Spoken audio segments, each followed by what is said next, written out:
but whatever. Okay, so this is a demo of my current results. I just booted up Julia in my IDE, and now I'm going to run all these, and then I will have to cd to my, Okay, so let's try that again.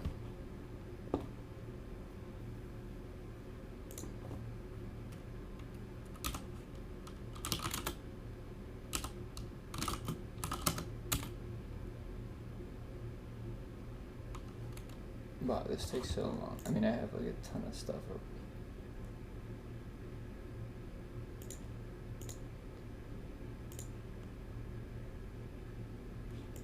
Alright, we're gonna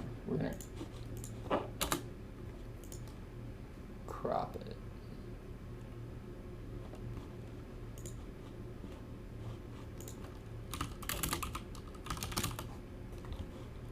Okay. Does clear just work? Probably not. Yeah. Okay. So we're using our imports.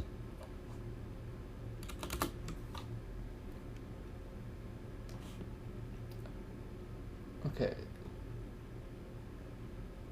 This is the explanation of the code part. Crop. So the utilities package essentially has this function flux loader, which loads the Kaggle training set from this and the metadata. However, I only actually use the flux data currently. I'm not using the metadata with the declination and all that because it was causing the dimensionality of the stochastic equation to blow up. Or at least on my computer, I was getting stack overflows. But it could probably work with more compute. Then I one-hot the passband and concatenate it to the data. And then I make the labels class from the metadata where I one-hot it into the sorted classes for classification. However, in the stochastic solver, I actually don't use the labels, but I will in this classification file. Then get curve allows me, okay, so yeah, let's go back to, so now we have, let's show what happens when we get data and labels.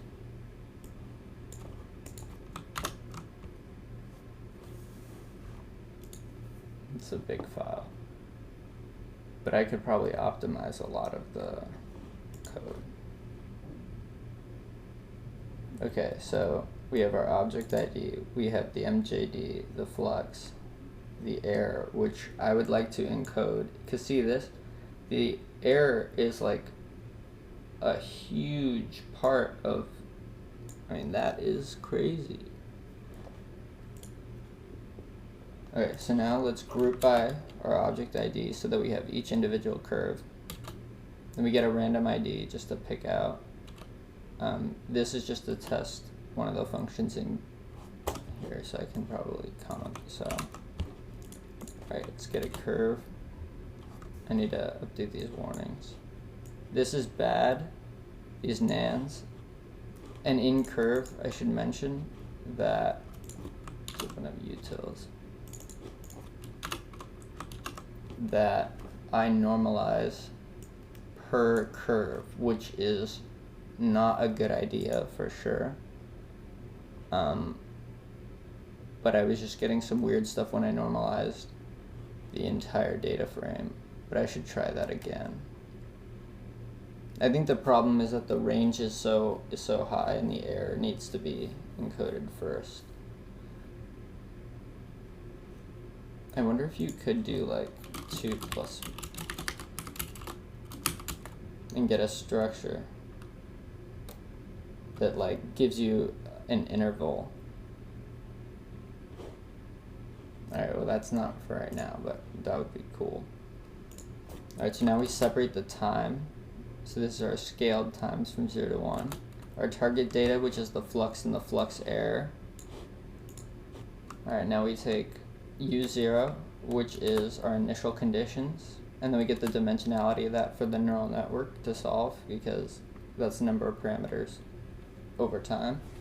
And then this I'm a little bit confused about, but I don't, in the demo code that I kind of copied this from, they had this set to solving one of their domain-based models. Like, to get their data to train on, they had another differential equation that was sort of their model that they then solved with a stochastic differential equation solver, and then this was one of the outputs along with target data. So I just made it zeros, and it still seems to fit, which kind of makes sense considering the loss is the difference between the target data and the means of the stochastic run. So, and then the plus the sum of the 0 minus vars. So I guess for this, it might make sense to encode as flux error, right? So that would be cool to try.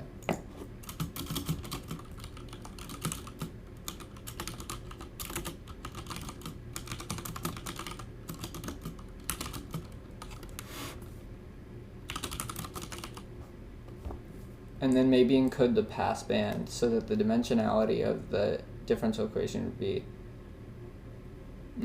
I don't love encoding the passband as part of the loss. But I guess it does a little bit make sense considering... No, I guess it does make sense.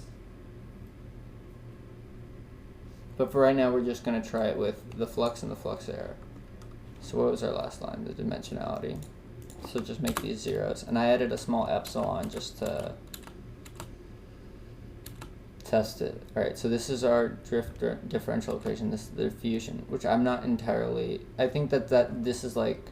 The drift is G, and the diffusion is... Or this is F, and this is G, which is multiplied by the Brownian motion W, the Wiener process, or whatever. Alright, so now this is our neural stochastic differential equation. This is the parameters of our network. Now we're going to make a prediction using our initial conditions.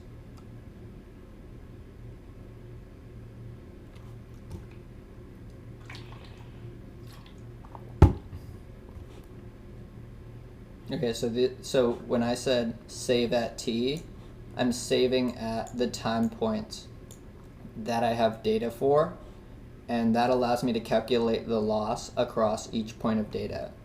And so this is what it predicted, and I haven't defined the loss function yet, so let's go ahead and define this. Let's define that.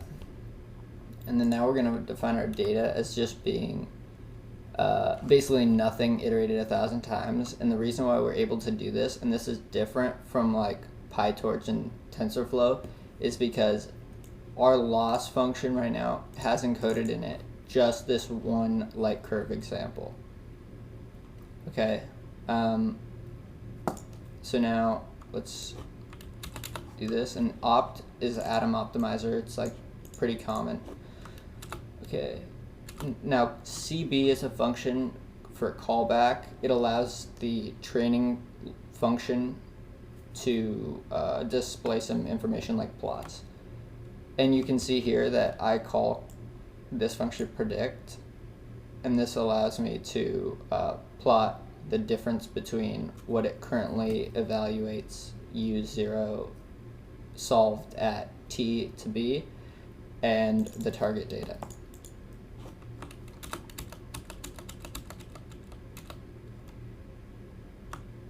Alright, so now we're going to try to train. It might break, it might...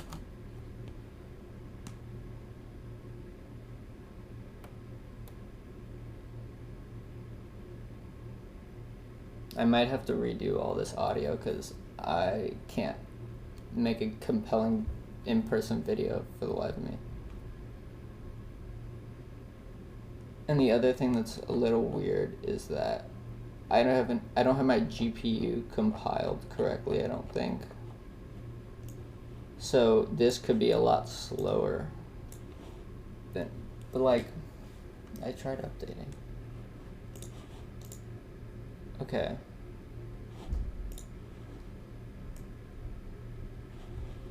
So I should send this.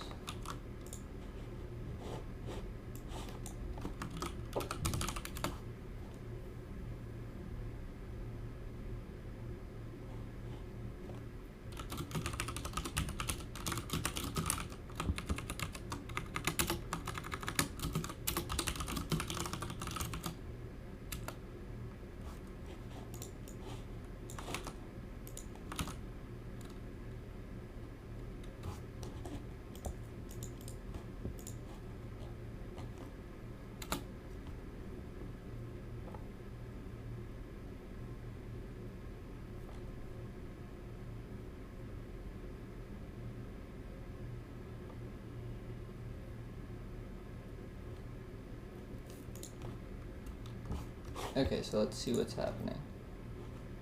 So this should start plotting. I did have a test of CB here, which I can do.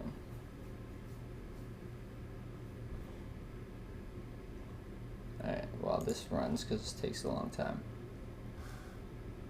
Oh, cool. Okay, here we go. Stack Overflow almost guaranteed. So let me try changing this to 1 as I've seen more common, and hopefully that will cause it to not freak out. This might still not work though. Okay, this is better. So I guess the blue star is the flux, the orange star is, and with this tolerance, we probably can use more data. So in the utilities, I have a function, view subset, that allows me to only take a portion of this data, because obviously with like 300 points of data, it gets to be too much. So I'm gonna maybe start again at 50%. And then I don't love the plotting, but like I'm not good at plotting. I think everyone knows that. So, and the other thing that I need to do is implement TensorBoard Logger, because I love TensorBoard. But let me look up a video for TensorBoard Logger. Julia TensorBoard. I feel like there's no way anyone's made a video about this.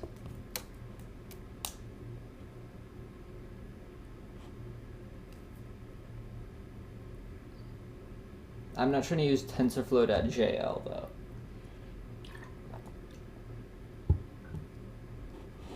Okay, so we're gonna stop this.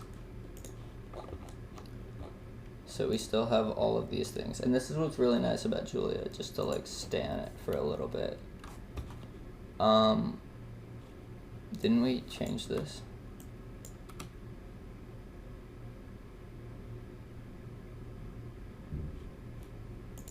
Or did we change it in here?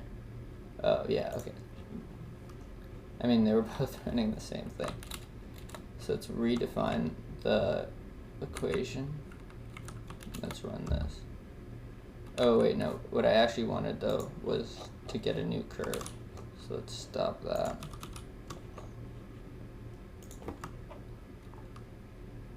Oh, I need to re-import and get curve. No, I need to re-get the data. Okay, 34, is that fact?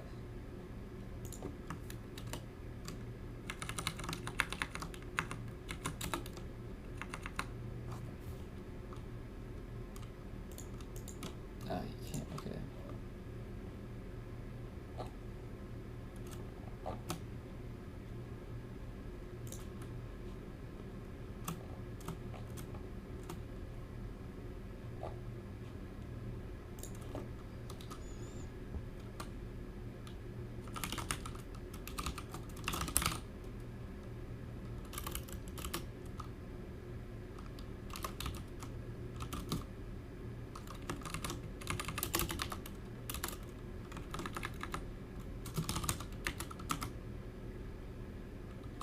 Okay. Oh,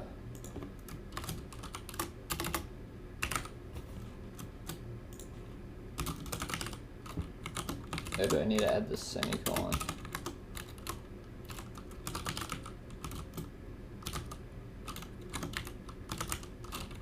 Alright. So now we should be able to say,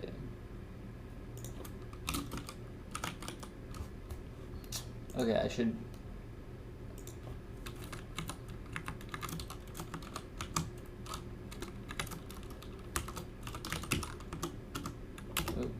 and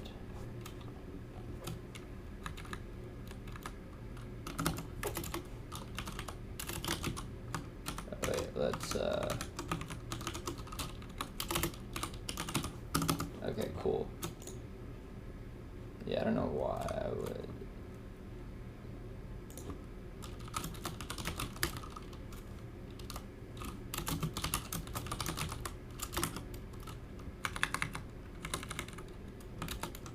Oh wait.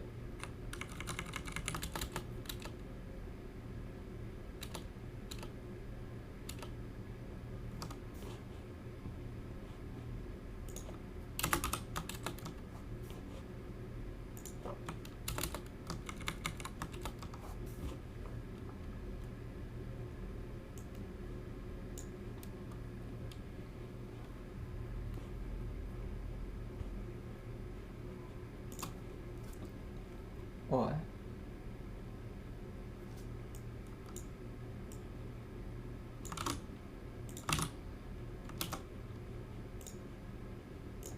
Okay. Crop. Keyword is not so cute. But it totally does though.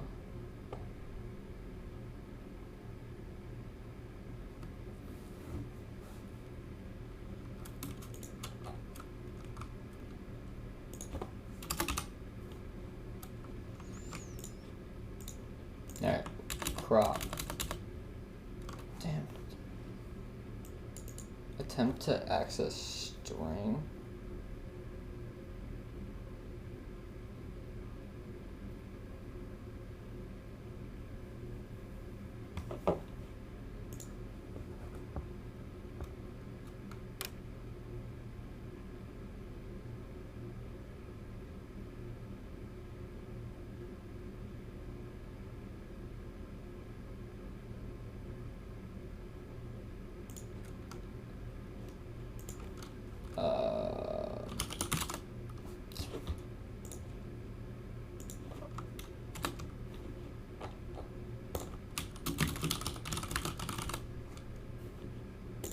Oh wait.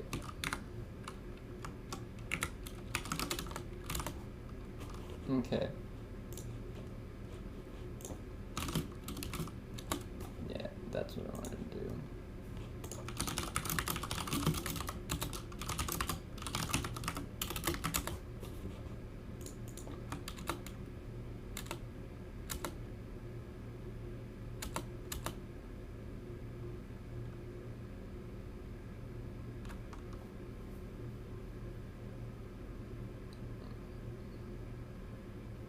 Oh, classic, man.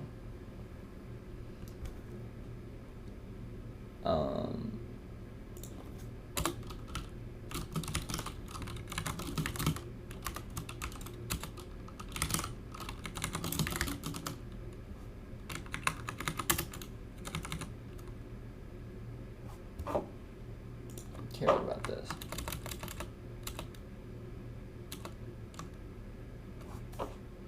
Oh, oops. Also, I hate this tabbing. Alright, now we're all good on tabs, I think.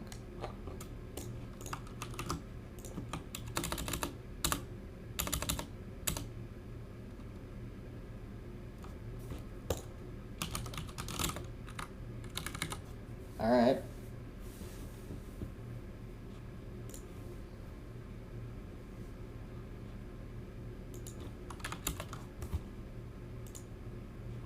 I don't know where that's coming from though. Oh no, okay, so it worked. So now we got t.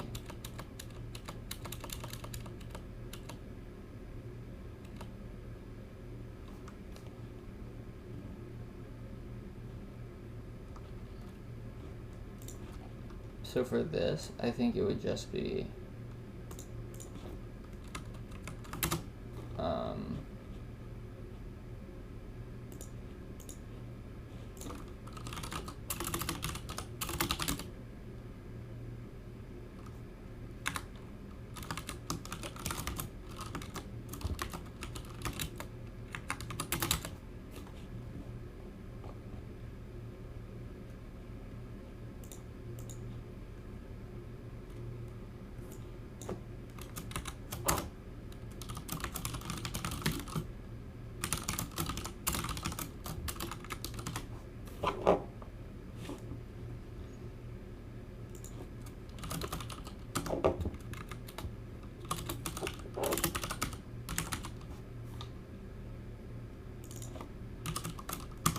I don't think this will work, so I think this might have to be square.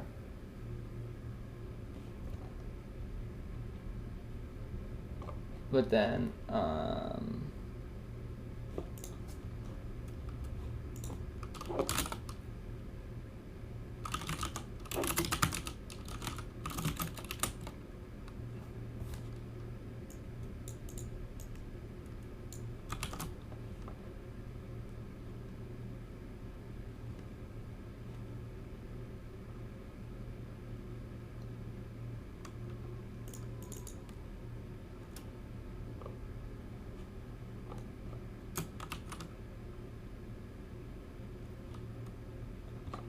I'd be interested to run that, but not right now, because, so what did we do? Do we do all this?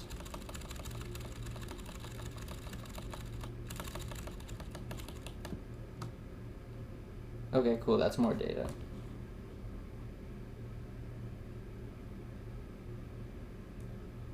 Alright, so this is pretty hype. Pray no Stack Overflow, right? And I'm still sus of this, by the way.